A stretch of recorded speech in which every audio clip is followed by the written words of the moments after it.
ഞാൻ ഡോക്ടർ ജോ Joseph, mount Zion medical കോളേജിൽ department of general മെഡിസിനിൽ പ്രൊഫസറാണ്.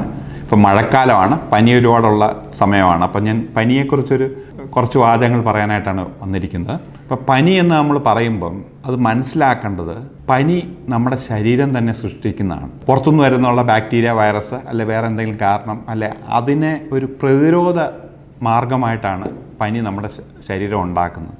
നമ്മുടെ ശരീരത്തിന് ഒരുപാട് ഡിഫൻസ് മെക്കാനിസംസും പ്രൊട്ടക്റ്റീവ് മെക്കാനിസവും ഉള്ളതാണ്. അതിലൊരെണ്ണമാണ് ഈ പനി, വേറൊന്നാണ് വേദന. അപ്പം നമ്മൾ മറിഞ്ഞു വീണു അല്ലെങ്കിൽ കാലൊന്നും മടങ്ങി, വേദനയുണ്ട്, നമ്മുടെ ശരീരം നമ്മളോട് ഒരു മെസ്സേജ് തരികയാണ്. എന്താണ് മെസ്സേജ്? നിങ്ങളുടെ കാലിൽ വേദനയുള്ള എന്തുകൊണ്ടാണ്? അവിടെ എന്തോ ഇഞ്ചുറി വന്നിട്ടുണ്ട്, അപ്പം നിങ്ങൾ റെസ്റ്റ് ചെയ്യണം. പനിയും അതുപോലെയുള്ള ഒരു പ്രധാനപ്പെട്ട മെസ്സേജാണ് നിങ്ങൾക്ക് തരുന്നത്. അതായത് നിങ്ങൾക്ക് ഇപ്പം അസുഖമുണ്ട്, നിങ്ങൾ റെസ്റ്റ് ചെയ്യണം.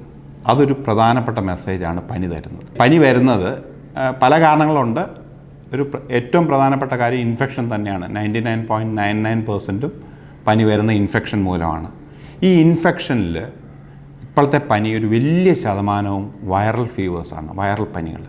അപ്പോൾ വൈറൽ പനികൾക്ക് നമുക്ക് ആൻറ്റിബയോട്ടിക്സും ഉണ്ട്. വൈറൽ പനികളെ ചികിത്സിക്കാൻ പറ്റില്ല. വൈറൽ പനികൾ നമ്മൾ സപ്പോർട്ടീവ് ട്രീറ്റ്മെൻറ്റാണ് കൊടുക്കുന്നത്. അപ്പം വൈറൽ പനിക്ക് പനി വരുമ്പോൾ ഉടനെ ആൻറ്റിബയോട്ടിക് തുടങ്ങുന്ന ഒട്ടും അഭികാമ്യമായിട്ടുള്ള ഒരു കാര്യമല്ല. സർക്കാർ വളരെ ശക്തമായിട്ട് അതിനെതിരെയുള്ള മെസ്സേജസ് പറയുന്നുണ്ട്. പനി വരുമ്പം ഈ വൈറൽ പനിയാണെങ്കിൽ പ്രത്യേകിച്ച് നമുക്ക് വേണ്ട ഒരു വലിയ കാര്യം നമ്മൾ റെസ്റ്റ് എടുക്കണം എന്നുള്ളതാണ്. ആവശ്യത്തിന് റെസ്റ്റ് വേണം. ബോഡി നമുക്ക് ആ മെസ്സേജാണ് തരാൻ ഉദ്ദേശിക്കുന്നത്. നമ്മൾ പനിയും വെച്ചുകൊണ്ട് വലിയ കട്ടിപ്പണിക്കോ അല്ലെങ്കിൽ മഴയത്തോടെ നടക്കുകയോ അല്ലെങ്കിൽ ജോലിക്ക് പോവുകയോ ചെയ്യരുത്. അത് ബോഡി നിങ്ങൾക്ക് പനിയിലൂടെ ഒരു മെസ്സേജാണ് തരുന്നത്, യു മസ്റ്റ് റെസ്റ്റ്. പിന്നെ പനി എന്താണ്? നോർമലായിട്ട് തന്നെ 1 ഡിഗ്രി വേരിയേഷനുണ്ട്. ഒരു നോർമൽ ആൾക്ക് പോലും രാവിലെ നോർമൽ ടെമ്പറേച്ചർ ഇസ് 99, വൈകിട്ട് നോർമൽ ടെമ്പറേച്ചർ ഇസ് 100.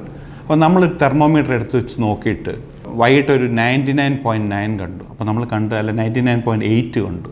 നമ്മളത് കണ്ട് പേടിക്കേണ്ട കാര്യമില്ല. കാര്യം നമ്മൾ മനസ്സിലാക്കണം, ഇത് 99.9 എന്ന് പറഞ്ഞാൽ അല്ലെ 99.8 വൈകിട്ട് സമയത്ത് നോർമലായിട്ടൊരു പ്രക്രിയയാണ്. അത് നമ്മൾ പനിയെന്ന് നമുക്ക് കണക്കൂട്ടാൻ പറ്റില്ല. വൈകിട്ടാണെങ്കിൽ 100ന് മുകളിലുള്ളൊരു പനി ആണ് നമ്മൾ സിഗ്നിഫിക്കൻ്റ് ആയിട്ട് എടുക്കുന്നത്, അല്ലെ പനി എന്ന് പോലും പറയുന്നത്. പിന്നെ ഈ 100.5 ചെറിയ പനി വേരിയേഷൻസ് കണ്ട് പേടിക്കേണ്ട കാര്യമില്ല.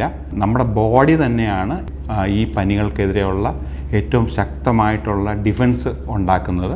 അപ്പോൾ നമ്മുടെ ബോഡിക്ക് ആവശ്യത്തിനുള്ള റെസ്റ്റ് കൊടുക്കുക, പിന്നെ ആവശ്യത്തിന് വെള്ളം കുടിക്കുക, ആവശ്യത്തിന് ഭക്ഷണം കഴിക്കുക.